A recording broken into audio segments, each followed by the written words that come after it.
Hello'. Hello'. হয় সীমান্ত দাই কৰি আছে নেকি?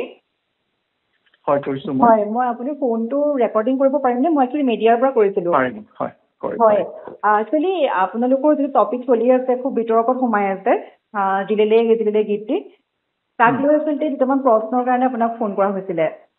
কি কি প্ৰশ্ন কওকচোন বাৰু। হয় হয় আপুনি যিহেতু ফেচবুকতে পোষ্ট কৰিছিলে 2024 চনতে সেই পোষ্টটোত ৰাজীৱ পদিয়াৰ এটা কমেণ্ট খুব ভাইৰেল হৈ আছে। তাৰ পাছতে আপোনাক যথেষ্ট বিতৰ্কত সোমাই যোৱা দেখা পোৱা গৈছে, সেয়া সংবাদ মাধ্যমেই হওক বা সামাজিক মাধ্যমেই হওক। গতিকে এই ক্ষেত্ৰত আপুনি কি ক'ব? আপোনাৰ স্পষ্টীকৰণ কি দিব? না মই স্পষ্টীকৰণ দিবলৈতো মই জানিব লাগিব বিতৰ্কটো কিয় হৈছে। হয় বিতৰ্কটো আচলতে আপোনাৰ যিটো গীত আপুনি যিটো গীতত কণ্ঠদান কৰিছিলে গানটো, সেই গানটো আচলতে ৰাজীৱ পদিয়াই যিহেতু কমেণ্ট কৰিছিলে যে এই গীতটি মোৰ পৰা লোৱা হৈছে বা মোৰ বুলি এটা কমেণ্ট কৰিছিলে। ঠিক আছে মই বুজিলো। হয় আপুনি মই দিয়া কমেণ্টটো পঢ়িছিল নে? সেই কমেণ্টটো মই পঢ়া নাই বাৰু।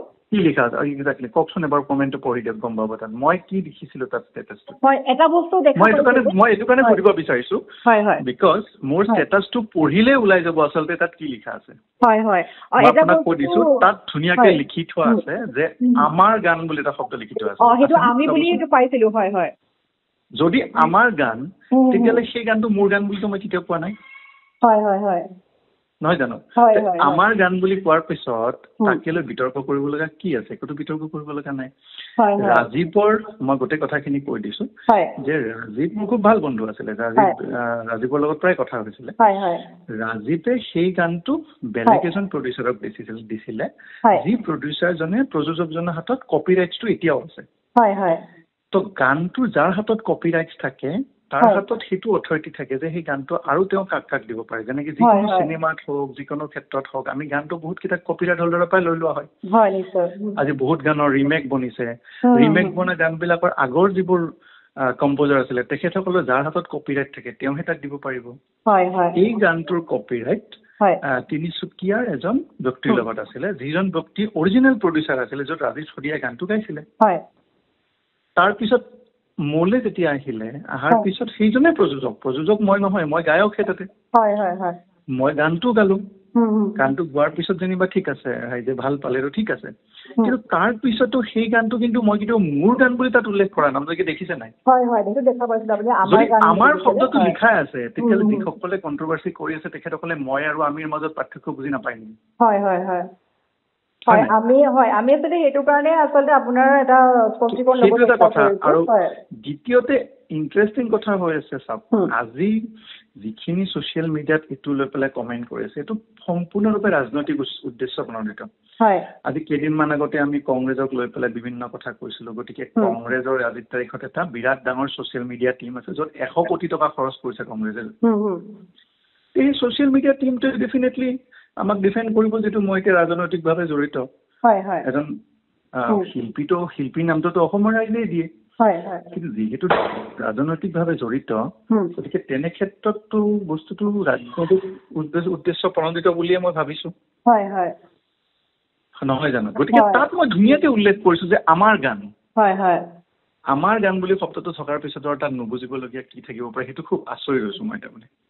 আচলতে সঁচাকৈ এটা খুবেই ইমানেই বিতৰ্কত সোমাই পৰিছে আপুনি নিশ্চয় ফোনটো খুলিবই নোৱাৰে। আপোনাৰ ছ'চিয়েল মিডিয়াটো খোলাৰ মাত্ৰকে এটা বস্তুৱে আহি আছে। বিতৰ্ক হ'বলৈ ক্ষেত্ৰত নাই। আপুনি ভাবি চাওক মই যদি কৈছো আমাৰ গান আমাৰ শব্দটো কি বুজায়? আমাৰ শব্দটোতো মোৰ নুবুজায় নহয়। আৰু যদি কোনোবাই কৰিব খোজে যি টি কথা ক'ব পাৰে। মই গতিকে সংবাদ মাধ্যমকো মই অনুৰোধ জনাইছো যে আপোনালোকে ভালকে বুজি পায়।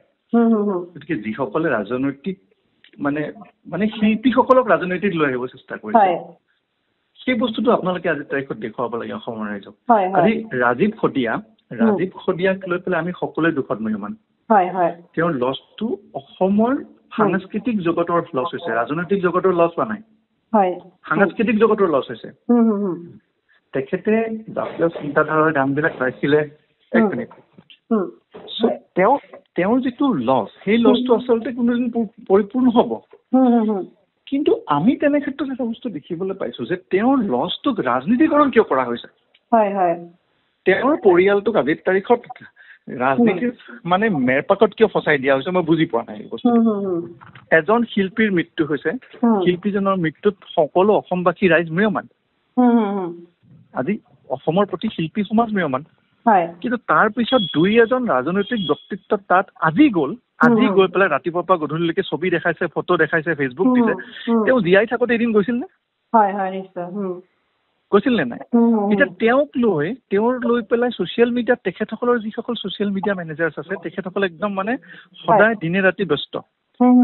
আপোনালোকে ভাবেনে তেখেতসকলে গোটেই জীৱনটো ব্যস্ত হৈ থাকিব?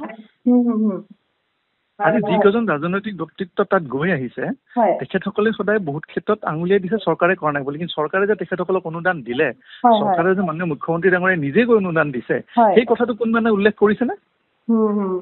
গতিকে তেনে ক্ষেত্ৰত আমি ক'ব লাগিব যে এজন শিল্পীৰ মৃত্যুক ৰাজনীতিকৰণ কৰাটো ভাল কথা নহয়। তেখেতসকলৰ পৰিয়ালে কষ্ট পাব, যিটো কষ্ট ইতিমধ্যে আমি আমাৰ আগতে হৈ যোৱা আন্দোলনবিলাকত যিসকল ব্যক্তি ঢুকাইছে তেখেতসকলক ব্যক্তিক কিন্তু এতিয়া সেই কেইজন ব্যক্তি কিন্তু এৰা দিছে, তেখেতসকলক ঘৰকো এৰা দিছে, বুজিছে নাই?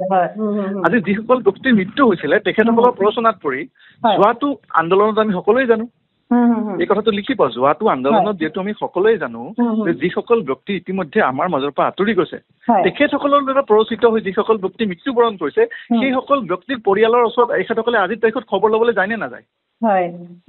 নাযায়। কিয় নাযায়?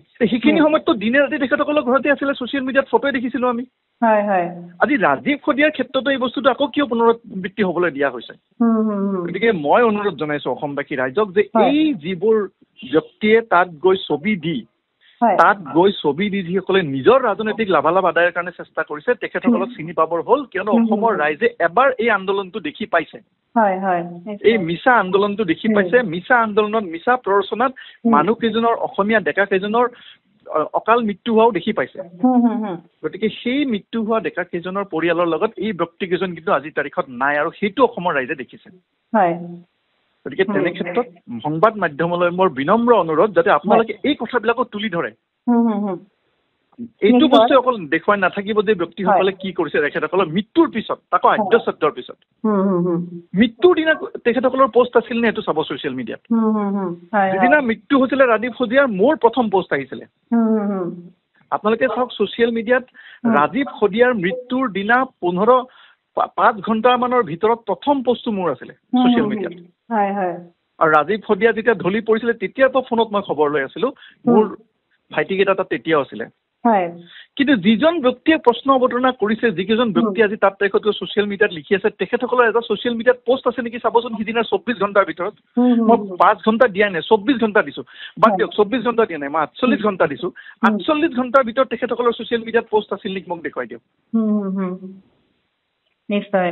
আচলতে আমি এই কথাবিলাক আপোনালোকৰ সংবাদ মাধ্যমক মই বিনম্ৰ অনুৰোধ জনাইছো, মোৰ এই কথাকেইষাৰ আপোনালোকে উল্লেখ কৰিব যাতে অসমৰ ৰাইজে বুজি পায় যে এই যিবোৰ ব্যক্তিয়ে নিজৰ ৰাজনৈতিক লাভালাভৰ কাৰণে ৰাজীৱ খদিয়াৰ পৰিয়ালটোক আজি ঢাল হিচাপে লৈছে, সেই পৰিয়ালটোক কিন্তু এখেতসকলে আজিৰ পৰা যদি 6 মাহৰ ভিতৰত এৰি নিদিয়ে মোৰ নাম সলাই দিব আপোনালোকে, কাৰণ এইটো আমি দেখি আহিছো অলৰেডি।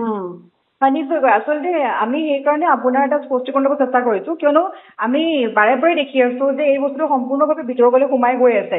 আৰু লগতে কেৱল তেখেতৰ নামেই নহয়, লগতে যিজন সংগীত পৰিচালক দেৱজিৎ বৰা, তেওঁৰ নামটো সাঙুৰ খাইছে বহুতকেইটা চেনেলত বা বহুত পেজত দেখা পাইছোঁ। এই বস্তুবিলাকো মই এটা কথাই কওঁ যে মই বাৰু আজিৰ তাৰিখত ফাংচন নকৰোঁ বা তেনেকুৱা অনুষ্ঠান প্ৰতিষ্ঠানৰ লগত মই সাধাৰণতে বিৰত হৈ আছোঁ অলপ ফাংচন কৰাৰ পৰা। কিন্তু অসমৰ মেক্সিমাম শিল্পীয়ে যেনেকে দেৱজিৎ বৰাই হওক, আমাৰ বিভিন্ন বিহু শিল্পীয়ে হওক, আজি বিপিন চৌধুৰীয়ে হওক, তেখেতসকলে কিন্তু এই বিহু ফাংচন কৰি নিজৰ পৰিয়াল চলাই আছে। তেখেতসকলে বিহু ফাংচন কৰি এখন সৰু গাড়ী লৈছে, নিজৰ ল'ৰা ছোৱালীক পঢ়াইছে, দুই এটা ক'ৰবাত ঘৰ বনাইছে। আৰু এইটো খুব খন্তেকীয়া কিন্তু শিল্পীৰ জীৱনটো। শিল্পীৰ জীৱনটো কেইদিনমানে থাকে, বুঢ়া কালত কিন্তু শিল্পী কোনো চাবলৈ কিন্তু উপায় নাথাকে। গতিকে এইকেইদিন যিহেতু মানুহকেইজনে কৰিছে, এইকেইদিন সেই ব্যক্তিসকল, সেই ৰাজনৈতিক ব্যক্তিসকলে এখেতসকলৰ ওপৰত নিজৰ যিটো কি বুলি কয় সেইটো আৰু জেলাচি বুলি কয় সেইটো নুতুলিলেও হ'ব। গতিকে তেনেকুৱা প্ৰতিজন শিল্পীকে আজিৰ তাৰিখত আপোনালোকে ৰাজনীতিৰ পৰা, মই তেখেতসকলক কৈছো, ৰাজনীতিৰ পৰা আপোনালোকে আঁতৰি ৰাখক। নিজৰ ৰাজনীতিক লাভালাভ কৰিবৰ কাৰণে শিল্পীক ঢাল নবনালেও হ'ব। কিন্তু অলৰেডি এটা আপোনালোকে অসমৰ ৰাইজে হওক বা অসমৰ সংবাদ মাধ্যমে হওক শিল্পীক ঢাল বনাই নিজৰ ৰাজনৈতিক লাভালাভ কৰা ব্যক্তি আপোনালোকে চকুৰ সন্মুখত যোৱা 4-5 বছৰ দেখি পালে গতিকে আৰু এনেকুৱা কৰাটো উচিত নহয় আৰু বিশেষকৈ মই অনুৰোধ জনাইছো অসমৰ জনপ্ৰিয় কণ্ঠশিল্পী জুবিন গাৰ্গ ডাঙৰীয়াক আমি এটা বস্তুৱে তেখেতৰ পৰা আমি এই ৰাজনৈতিক ব্যক্তিসকলৰ পৰা বিচাৰিছো যে তেখেতসকল অকণ শিল্পকৰ্ম কৰিবলৈ এৰি দিয়ক যিকোনো ৰাজনৈতিক টপিকত তেখেতসকলক সাঙুৰি নল'ব তেখেতসকল ৰাজনৈতিকভাৱে পৰিপক্ক নহয় ৰাজনৈতিক বক্তব্য দিয়া তেখেতসকলৰ মানে সম্যক সেইখিনি সময়ৰ জ্ঞান নাথাকে তেখেত এজন শিল্পী তেখেত এজন সম্পূৰ্ণ অসমৰ গৌৰৱ তেওঁ গৌৰৱ হিচাপে ৰাখক হয় নিশ্চয়কৈ জুবিন গাৰ্গৰ এই সন্দৰ্ভত বিতৰ্কত সোমাইছিলে আজি কিছুদিন পূৰ্বে তাৰ পাছতে পুনৰ আপুনি বিতৰ্কত আপোনাৰ টপিকটো বিতৰ্কত সোমাই গৈছে আৰু মাজতে এই কথাটো ইমানেই চৰ্চা লাভ কৰি আছে সকলোৱে মানুহে এটাই প্ৰশ্ন কৰি আছে যে এই গীতটিৰ প্ৰকৃত মালিক কোন সীমান্ত শেখৰ নে মই এইটো বস্তুটো বাৰে বাৰে ক'লো আপোনাকো ক'লো হ'ব এইটো এতিয়া প্ৰশ্ন অৱতাৰণ কৰিবলগীয়া এইটো কাৰণে নাই যে মই তাত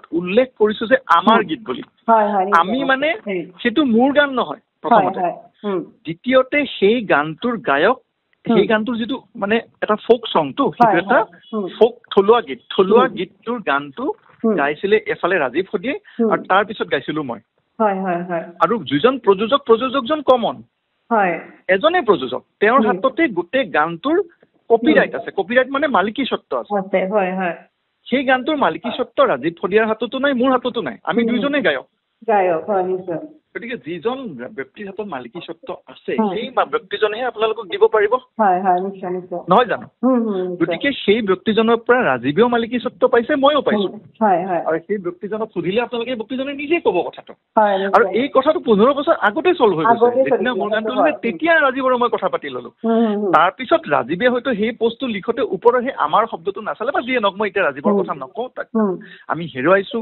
আমি ৰাজীৱক লৈ যথেষ্ট দুখী হৈ আছো গতিকে ৰাজীৱৰ লগত আমি ৰাজীৱৰ প্ৰতি আমাৰ মৰম ভালপোৱাখিনি গোটেই জীৱন থাকি যাব গতিকে তাত মোক লৈ পেলাই বিতৰ্ক কৰাৰ কোনো কাৰণ কিয় নাই মই পোষ্টটোত ধুনীয়াকৈ যদি ভালকে পঢ়ে তেতিয়াই গম পাব আৰুতো ক'বলগীয়া একো নাই এতিয়া কিয় বিতৰ্ক হৈছে সেইটোও মই কৈছো যে কেইদিনমান আগতে ৰাহুল গান্ধী ডাঙৰীয়াই যেতিয়া জিৰ' মাৰিছিলে আমি জিৰ' মাৰাৰ কাৰণে সুধিছিলো কিয় জিৰ' মাৰিলে দিল্লী ইলেকশ্যনত এতিয়া আপোনালোকে জানে যে আজি 100 কোটি টকা কংগ্ৰেছে অসমত খৰচ কৰি আছে সেই 100 কোটি টকা যদি দুখীয়াৰ ওপৰত খৰচ কৰিলেহেঁতেন ভাল কথা আছিলে কিন্তু ছ'চিয়েল মিডিয়াৰ ওপৰত 100 কোটি খৰচ কৰি পেলাই একো ৰিজাল্ট নাই পোৱা চৰ অঞ্চলৰ পৰা ছ'চিয়েল মিডিয়াৰ কমেণ্ট লিখা মানুহ উঠাই আনি গুৱাহাটীত অফিচ বনাইছে চবেই জানে যোৰহাটত অফিচ বনাইছে চবেই জানে গৌৰৱ গগৈ ডাঙৰীয়াই গতিকে তেনে ক্ষেত্ৰত এই বস্তুটোৰ পৰা আপোনালোকে ৰাজনৈতিক লাভালাভৰ কাৰণে এইবোৰ ছ'চিয়েল মিডিয়া কমেণ্ট সৃষ্টি কৰা হৈছে হয় নিশ্চয় আচলতে আমি সেইটো কাৰণেই এটা আপোনাৰ স্পষ্টীকৰণ ল'ব চেষ্টা কৰিলোঁ কিয়নো যিটো বস্তু আচলতে একাংশ সংবাদ মাধ্যম বা সামাজিক মাধ্যমত চৰ্চা লাভ কৰিছে গতিকে বস্তুটোৰ আপোনাৰ পৰা লোৱাটো বেছি বেটাৰ হ'ব গতিকে যিহেতু আপোনাক লৈ বিতৰ্ক চলি আছে আমি সেইবাবে আপোনাৰ পৰা ইমানখিনি সময় ল'লোঁ আৰু হয় শেষত মই ধন্যবাদ জ্ঞাপন কৰিম আপোনাক আপুনি ইমান ব্যস্তৰ মাজতো আমাক এইখিনি সময় দিয়াৰ বাবে ধন্যবাদ হয় ধন্যবাদ থাকিল হয়